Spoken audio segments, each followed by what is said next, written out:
বলি, গরমকালে তোমাদের সবার একটা আতঙ্ক মেকআপ গলে যাবে বা মেকআপটা কী করে স্টে করা, এটা হচ্ছে সবার আতঙ্ক, সব মেকআপ আর্টিস্টের যারা বিগিনার আছে তাদের সবার আতঙ্ক।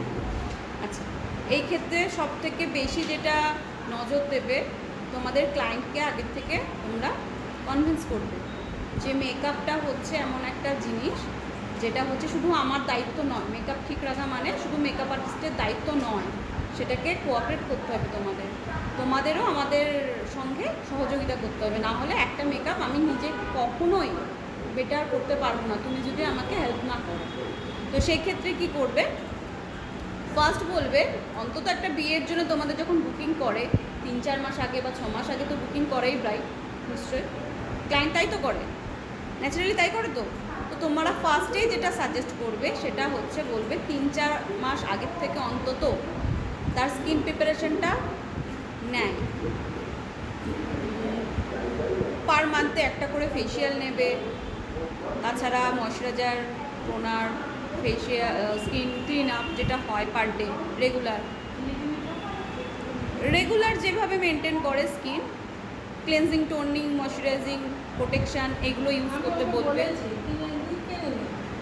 ওইগুলো ইউজ করতে বলবে, অবশ্যই ইউজ করতে বলবে। স্কিন প্রিপারেশান যদি না ভালো হয়, কারোর স্কিন যদি না ভালো হয়, কোনো মেকআপ তুমি লাখ টাকার মেকআপ দিয়েও সে স্কিনে চটজলদি কোনো ভালো রেজাল্ট আনতে পারবে না। কারণ একটাই, স্কিন মেন। স্কিন প্রিপারেশন না ভালো হলে গরমকালেও মেকআপ টিকবে না, শীতকালেও মেকআপ টিকবে না, কোনো সময় কোনো রকম মেকআপ ভালো হবে না। তো একটা ব্রাইডের তো স্পেশাল ডেতে তার নিজেরও একটা রেসপন্সিবিলিটি থাকে, তাই না? তো সেই ক্ষেত্রে ফার্স্ট বলবে প্রত্যেক মাসে যেন তিন থেকে বলতে বিয়ের অন্তত 3-4 মাস আগের থেকে স্কিনের প্রিপারেশনটা ভালো করে নিতে, প্রত্যেক মাসে একটা করে ফেসিয়াল নিতে।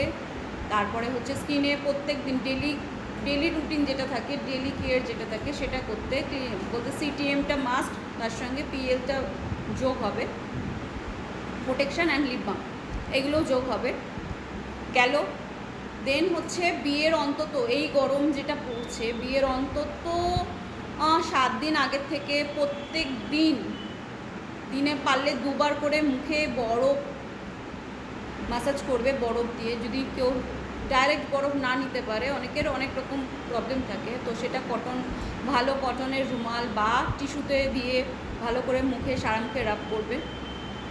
তারপরে যেটা বলবে ফেসিয়াল, গরমকালে আর একটা যে ফেসিয়াল হেয়ার থাকলে হবে না, সব সময় বলবে ফেসিয়াল হেয়ারটাকে রিমুভ করতে, ঠিক আছে?